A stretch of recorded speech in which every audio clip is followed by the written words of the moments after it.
Hello दोस्तों, आप सभी का स्टडी 24+ क्लासेस में स्वागत है। दोस्तों, आज हम आप लोग के लिए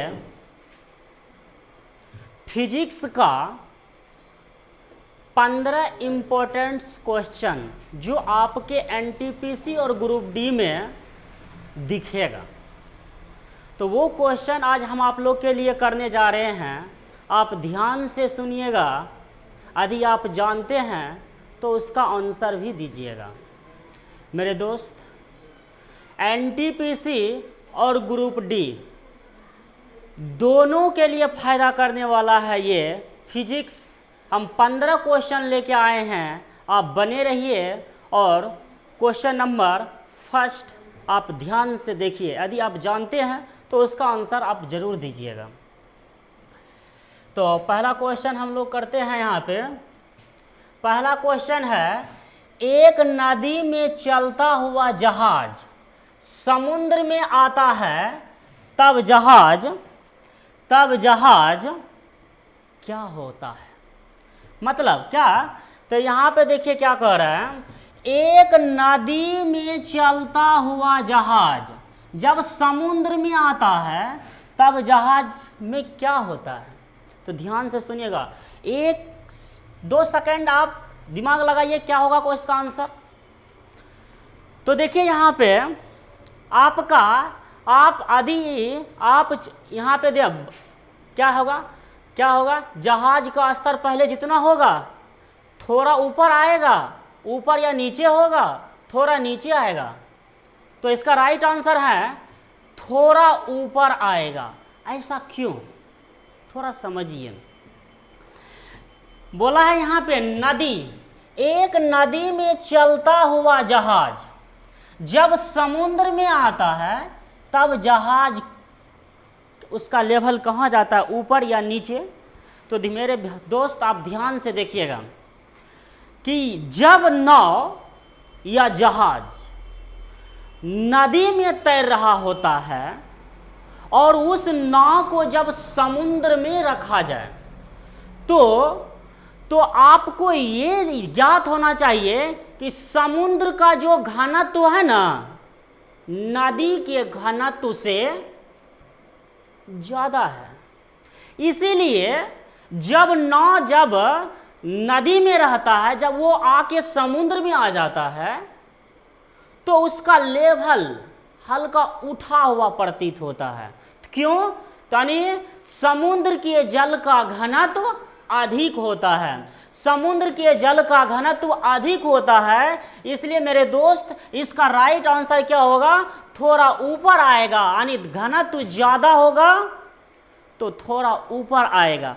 आप भी पानी में तैरते हैं, यदि आपका घनत्व पानी के घनत्व से कम होगा तब आप पानी में तैरिएगा। यदि पानी का घनत्व, कहने का मतलब ये, अगर पानी का घनत्व ज़्यादा होगा तब आप पानी में तैरिएगा, अन्यथा आप डूब जाइएगा।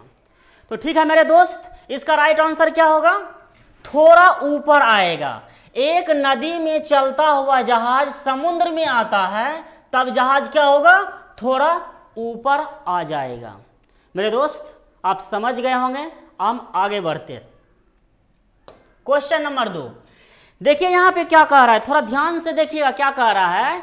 हवाई जहाज से यात्रा करते समय पेन से स्याही निकलने लगती है, क्यों?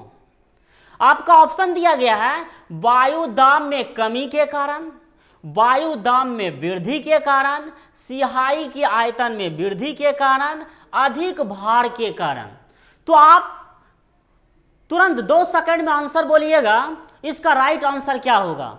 हाँ दोस्त, आप सही बोल रहे हैं, इसका राइट आंसर होगा वायु दाब में कमी के कारण, वायु दाब में कमी के कारण, यानी ऑप्शन नंबर ए राइट होगा। आप समझिए ऐसा क्यों होता है। मान के चलिए आप हवाई जहाज में बैठे या वायुयान बैठे हैं, जैसे आप कहाँ हैं, अभी आप स्थल पे हैं। जैसे आप स्थल मार्ग को छोड़कर वायु मार्ग को ग्रहण कीजिएगा तो वहाँ का ऊंचाई के साथ साथ जैसे जैसे हम ऊंचाई पे बढ़ेंगे, जैसे जैसे हम पृथ्वी से ऊपर जाएंगे तो वायु दाब कमेगा, और वायु दाब कमी के कारण स्याही जो है ना वो, ये देखिए ये आदमी का जो यहाँ पे देखिएगा स्याही निकल गया। ऐसा क्यों? वायु दाब में कमी के कारण। तो आपको पता होना चाहिए जैसे जैसे हम पृथ्वी तल से ऊपर जाते हैं या नीचे जाते हैं तो वायु दाब क्या होता है? कमता है। और वायु दाब में कमी के कारण, वो वायु दाब के कमी के कारण हवाई जहाज से यात्रा करते समय पेन के स्याही निकलने लगती है। तो इसका राइट आंसर क्या होगा मेरे दोस्त? ऑप्शन नंबर ए, वायु दाब में कमी के कारण। ठीक है मेरे दोस्त, आगे बढ़ते हैं। क्वेश्चन नंबर 3 देखिएगा। ये देखिए आपको कह रहा है बर्फ के 2 टुकड़ों को आपस में दबाने पर टुकड़े आपस में चिपक जाते हैं, क्यों? क्योंकि तो देखिए यहाँ पे आपको 4 ऑप्शन दिया गया है। ऑप्शन नंबर पहले देख लिया जाए तो ये ऑप्शन नंबर ए में कह रहा है दाब अधिक होने से बर्फ का गलनांक घट जाता है। ऑप्शन नंबर बी में बोला है दाब अधिक होने से बर्फ का गलनांक बढ़ जाता है।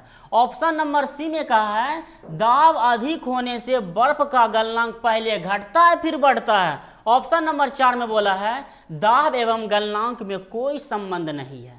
तो मेरे दोस्त यदि आप ऑप्शन नंबर 1 टिक कर रहे हैं तो आप इसका सही जवाब दे रहे हैं मेरे दोस्त, आप सही हैं। आप सोचना है ऐसा क्यों होता है? जब हम उसको प्रेशर देते हैं, उसको दबाव डालते हैं, उसका गलनांक घट जाता है, क्यों? देखिए ऑप्शन नंबर ए में कहा गया है दाब अधिक होने से बर्फ का गलनांक घट जाता है।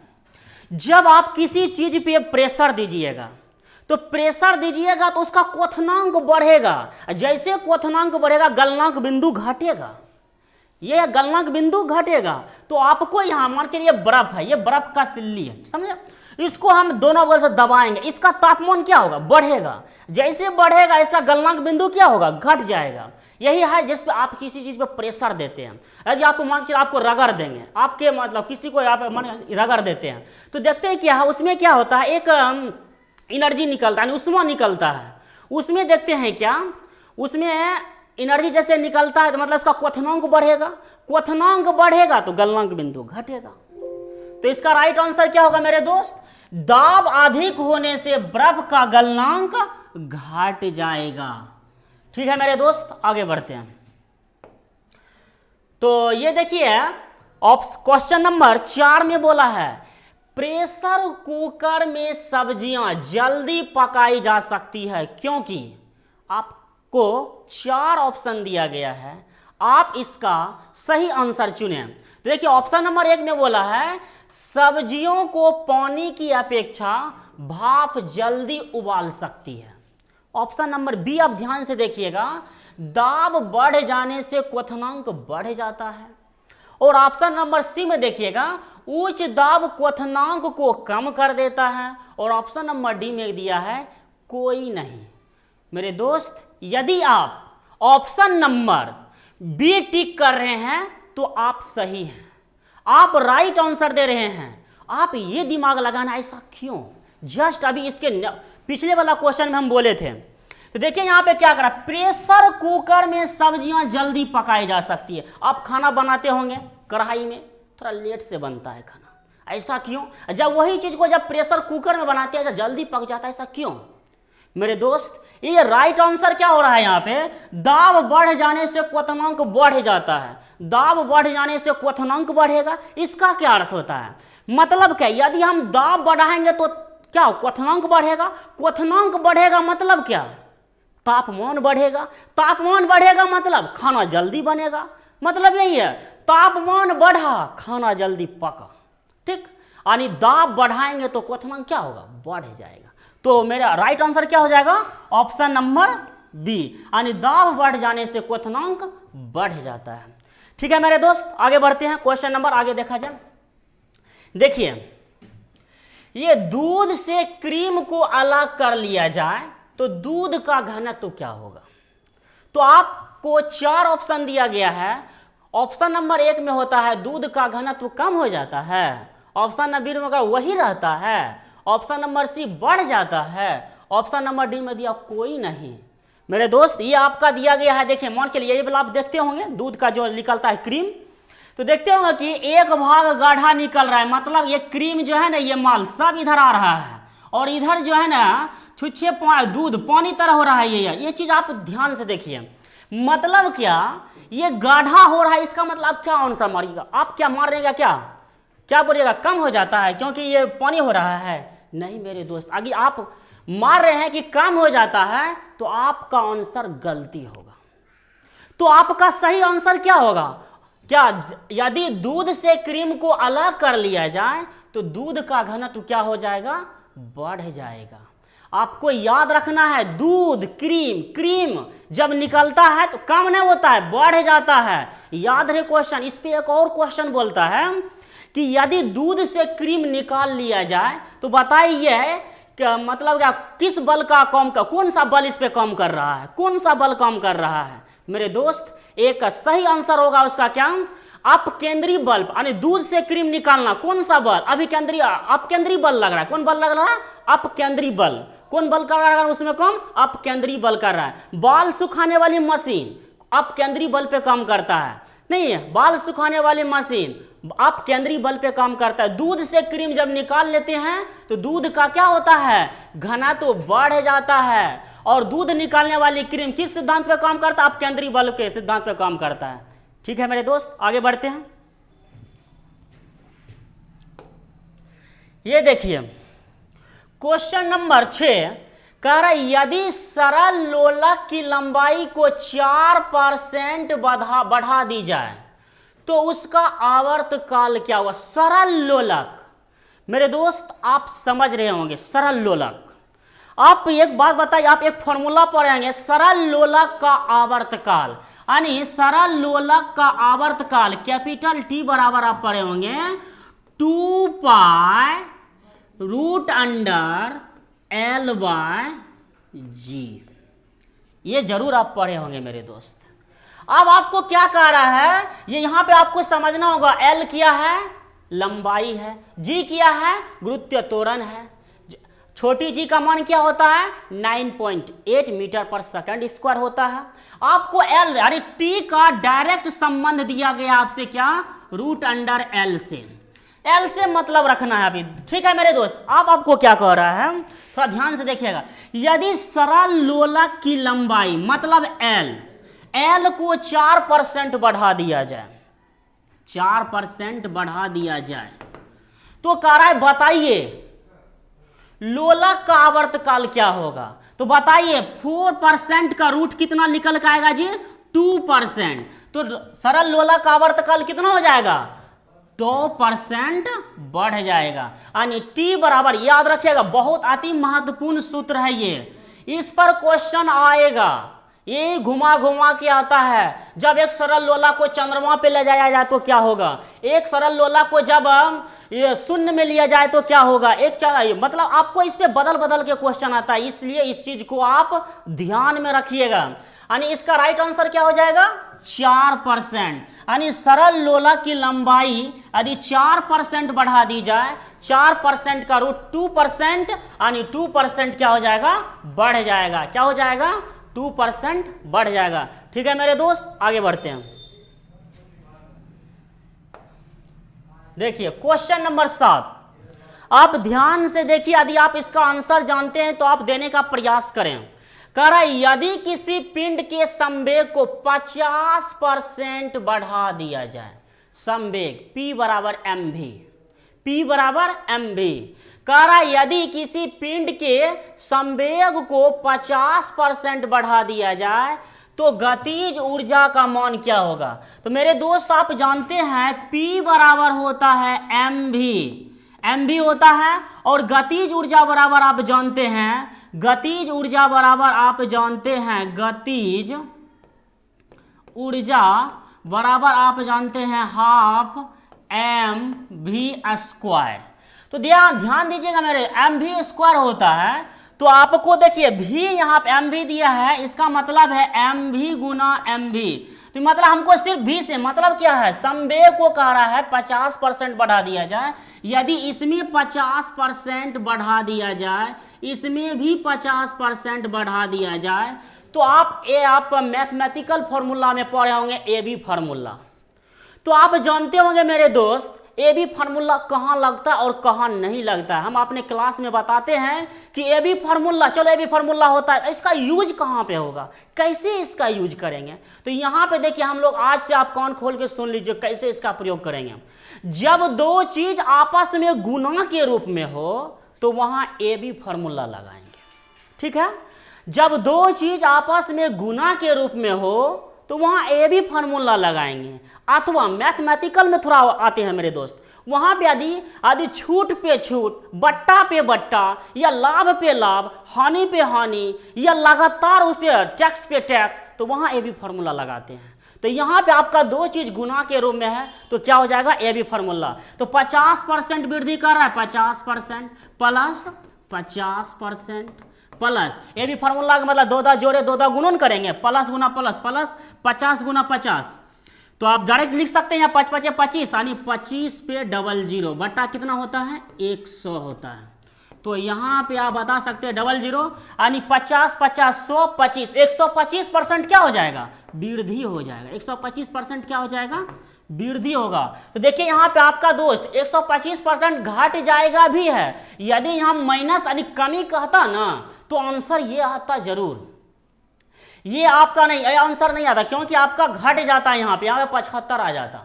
लेकिन मेरे दोस्त याद रही चीज को, ये यहाँ पे घट भी रहा है, यहाँ माइनस आता तब हम ऐसा सोचते हैं, लेकिन यहाँ प्लस में आ रहा है, इसका मतलब यह है कि 125% क्या हो जाएगा, बढ़ जाएगा। तो ठीक है मेरे दोस्त याद रखिएगा, यदि किसी पिंड के संवेग, इस पर आधारित क्वेश्चन आता है, हो सकता है आपको डिजिट चेंज कर, यहाँ 50% वहाँ 25% आपको दे दे, यहाँ 50% हो सकता है 100% दे दे, आपको कुछ भी दे सकता है। आपको ये ध्यान में रखना होगा, ये तरीका याद रखना होगा, ए बी फार्मूला कब लगाएंगे कब नहीं लगाएंगे। ठीक है मेरे दोस्त आगे बढ़ते हैं। ये देखिए क्वेश्चन नंबर 8 आपको बोला है किसी पेंडुलम की लंबाई दुगुनी कर देने पर उसका आवर्तकाल क्या होगा। पेंडुलम अभी जस्ट पढ़े थे मेरे दोस्त, सरल लोलक का आवर्तकाल बराबर क्या होता है, टी बराबर पढ़े थे 2 पाई रूट अंडर LYG। सिर्फ आपका देखिए यहाँ पे पेंडुलम की लंबाई दुगुनी करने की बात बोला है, कोई बात नहीं है। टी का संबंध लंबाई से दिखा दीजिए, समानुपात L, ये समानुपात दिखाना बेहतर होगा, यहाँ पे थोड़ा समानुपात दिखा देते हैं, ठीक। तो ये देखिए आपको क्या बोल रहा है, यदि लंबाई 2 गुना कर दिया जाए, मतलब क्या, यहाँ L है ना, इसको 2 गुना कर दिया जाए, बताइए आप क्या होगा। तो आप बताइए यहाँ पे क्या होगा, तो आप यहाँ पे बता सकते हैं। तो यहाँ पे क्या होगा, √2 और रूट अंडर क्या, इसको नहीं लिख सकते हैं इस तरह से। तो यहाँ पे 1 मिनट रुक जाइए इसको, तो यहाँ पे क्या बोलिएगा, √2 गुना हो जाएगा, यानी √2 का वर्गमूल क्या, इसको बाहर तो नहीं लिख लेगा। यदि आप पॉइंट बादी रहता तो पॉइंट में आप दे सकते हैं, लेकिन ऑप्शन के अनुसार चलना है। आपके आंसर में दिया गया है √2 गुना बढ़ जाएगा, हाँ √2 गुना बढ़ जाएगा। कैसे आया देखिए यहाँ पे t बराबर 2 पाई LYG, डायरेक्ट L का संबंध L से दिखाना है, लंबाई से दिखाना है। कह रहे लंबाई को अब क्या कर दिया है, 2 गुना कर दिया जाए, 2 गुना कर दीजिए। यदि 4 गुना यहाँ करता तो 2 गुना आंसर आता, यदि 8 गुना करते तो कितना आंसर आता, 8 गुना करते तो 2√2 गुना आता। यदि आपको 16 गुना करते तो 16 का वर्गमूल कितना, 4 गुना होता। यदि 64 गुना करते तो 8 गुना होता। यदि आपको बोल दिया जाए यदि यहाँ 1600 गुना होता तो लंबाई को 1600 गुना करते तो यहाँ पे 400 आंसर आता। ठीक है मेरे दोस्त आगे बढ़ते, आप समझ गए होंगे। ये चीज आप ध्यान में रखिएगा इस चीज को, नहीं तो आपको प्रॉब्लम हो सकता है। ठीक है मेरे दोस्त, यहाँ पे देखिए क्वेश्चन नंबर 9 तो कह रहा है यदि तरंग की लंबाई का मान आधा कर दिया जाए तो ध्वनि का वेग क्या होगा। तो मेरे दोस्त आप ध्यान दीजिएगा, तो आप पढ़े होंगे ध्वनि का वेग v बराबर n लैम्डा, क्या पढ़े होंगे, n लैम्डा। तो यहाँ पे n हो गया आवृत्ति, n लैम्डा क्या होगा, तरंग की लंबाई। तो यहाँ पे देखिए आपको बोलता है यदि यदि तरंग की लंबाई का मान आधा कर दिया जाए, तरंग की लंबाई का मान आधा कर दिया जाए, अब बताइए ये आधा होगा तो ये आधा नहीं होगा, ये दुगुना होगा तो ये दुगुना नहीं होगा, क्योंकि इसका डायरेक्टली प्रोपोर्शन दोनों का डायरेक्ट संबंध है। यानी ये 2 गुना तो ये भी 2 गुना, ये 4 गुना तो ये 4 गुना, ये 8 गुना तो ये भी 8 गुना, ये आधा बोल रहा है तो आधा हो जाएगा। कितना हो जाएगा? आधा हो जाएगा। ठीक है मेरे दोस्त, आगे बढ़ते हैं। ये सब ध्यान में रखिएगा क्वेश्चन। देखिए कह रहा है क्या, यदि झूले पर एक व्यक्ति के स्थान पर 2 व्यक्ति बैठ जाए तो आवर्तकाल क्या होगा। ठीक है मेरे दोस्त, हम बोले हैं पहले ये आवर्तकाल से क्वेश्चन आएगा, आपको 100% ये कह देते हैं कि आपको आएगा आवर्तकाल से, चाहे न्यूमेरिकल बेसिस क्वेश्चन आवे चाहे लॉजिक बेसिस क्वेश्चन आवे, आपको आएगा क्वेश्चन। तो देखिए यहाँ पे झूले, यदि झूले पर एक व्यक्ति के स्थान पर 2 व्यक्ति बैठ जाए, सपोज कीजिए ये आपका है झूला, यहाँ पे मान के चलिए ये महारानी पहले बैठी थी, आपको हो जाए, उसके बाद क्या हुआ, ये इसका जो दोस्त थे यहाँ के बैठ गए, तो आप इस झूला पर क्या परिवर्तन होगा, क्या झूला तेजी से भागने लगेगा, कि झूला रुक जाएगा? तो आपको ऑप्शन के अनुसार चलना है। देखिए मेरे दोस्त, कह रहा बढ़ जाएगा, घट जाएगा और परिवर्तित रहेगा, कोई नहीं।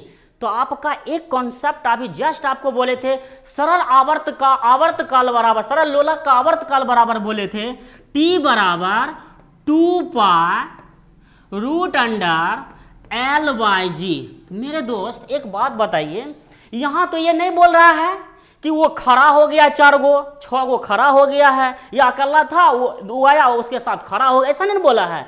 खड़ा होता बैठ जाता, खड़ा से बैठ जाता तो वहां परिवर्तन होता, लेकिन यहाँ पे आपको बोल रहा है कि एक लड़की पहले से झूला झूल रही थी, उस पर एक और आ जाए, 4 गो आ जाए, आप भी आ जाइए, कोई टेंशन ना है इसमें, इसके टेंशन कुछ नहीं होगा, इस पर कोई प्रभाव नहीं पड़ेगा, क्योंकि आपको पता है, आप फॉर्मूला जानते हैं क्या, T बराबर 2π√L/g। बताइए यहाँ द्रव्यमान का चर्चा हुआ है, भार का चर्चा हुआ है जी, यहाँ पे द्रव्यमान का चर्चा हुआ है नहीं ना, तो आदमी कत्तू आ जाए झूला पे, कोई इफेक्ट नहीं पड़ेगा, कोई इफेक्ट नहीं पड़ेगा। यानी कह सकते हैं सरल लोलक का आवर्तकाल द्रव्यमान पर निर्भर नहीं करता है, ये इस पे निर्भर नहीं करता है, इसलिए ये 2 गो आ जाए कि 6 गो और इस पे आगे बढ़ जाए, कोई टेंशन नहीं, इस पे क्या हो जाए आंसर ना, अपरिवर्तित रहेगा, इस पर कोई इफेक्ट नहीं पड़ेगा। ठीक है मेरे दोस्त, आगे बढ़ते हैं।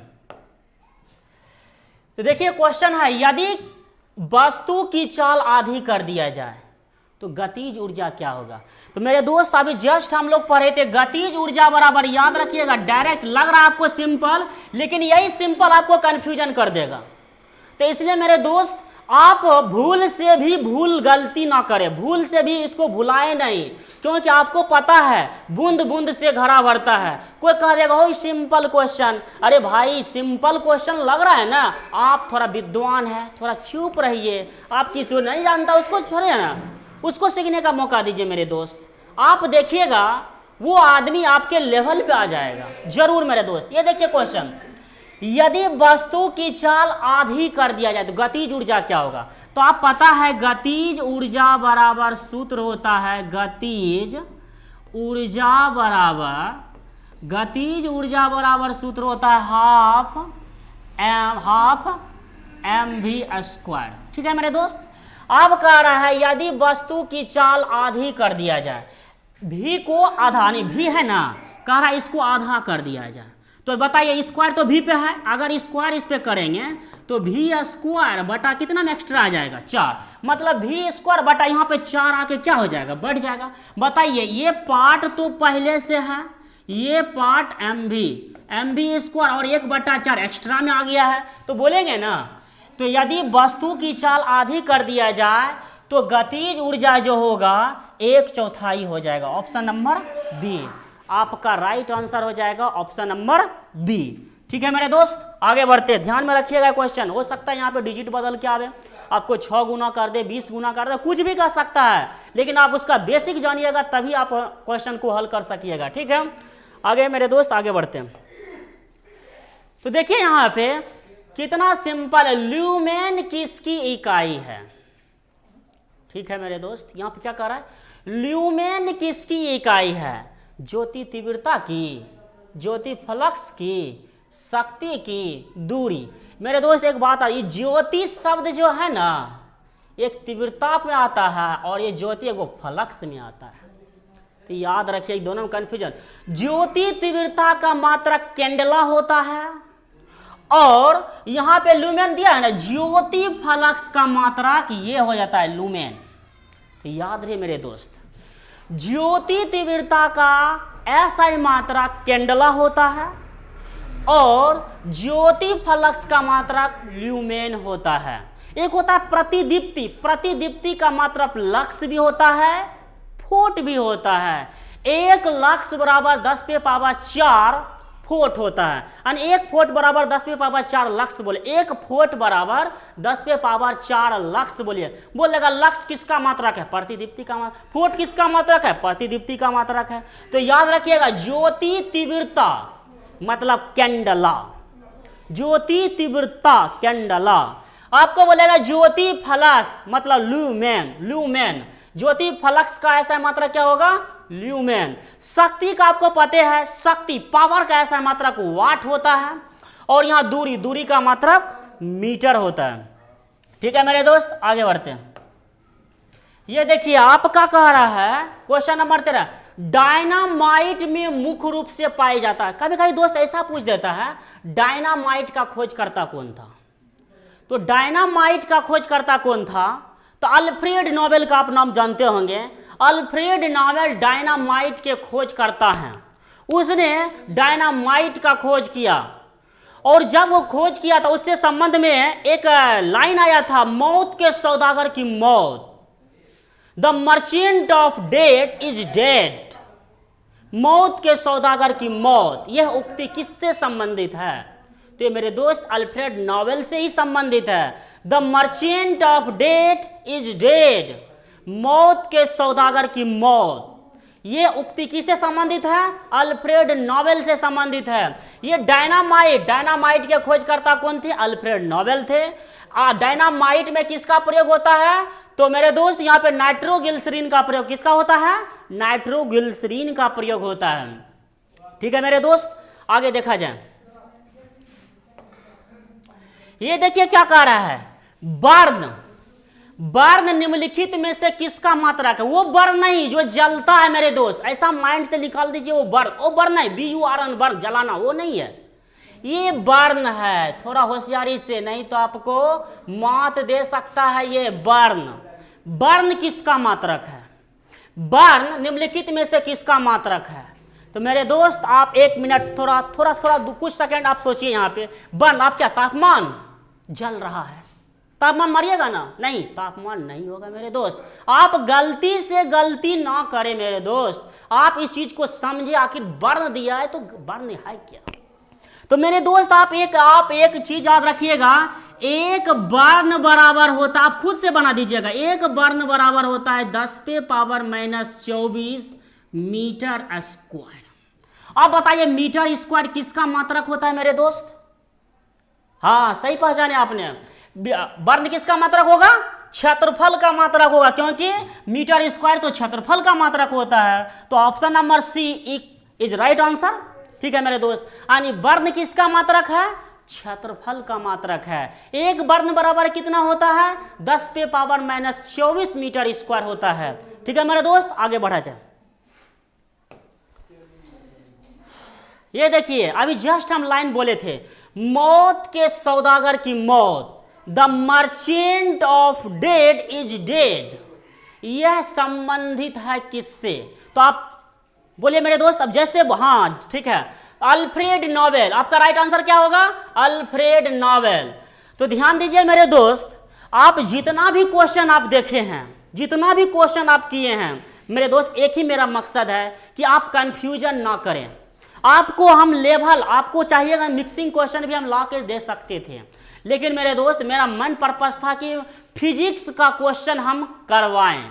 तो मेरे दोस्त यदि आपको अच्छा लगा हो, आप लाइक, सब्सक्राइब, कमेंट लिखना जरूर, ऐसा मत भूलना। मेरे दोस्त एक बात, आदि आपके कमेंट, आपके लाइक, अपने दोस्तों में शेयर कीजिएगा, तो उससे हमको मोटिवेट मिलता है। आज हम 15 क्वेश्चन लेकर आए हैं, कल हम इंपॉर्टेंट क्वेश्चन 30 क्वेश्चन 20 क्वेश्चन इसी तरह डेली डालेंगे और आपको वो क्वेश्चन से परिपक्व कराएंगे जो आप कंफ्यूजन होता है, जिस क्वेश्चन से आप कंफ्यूजन होते हैं वो चीज़ हम करवाएंगे। ठीक है मेरे दोस्त, इसी के साथ अपना बात को खत्म करते हैं। ठीक है, ओके, थैंक यू।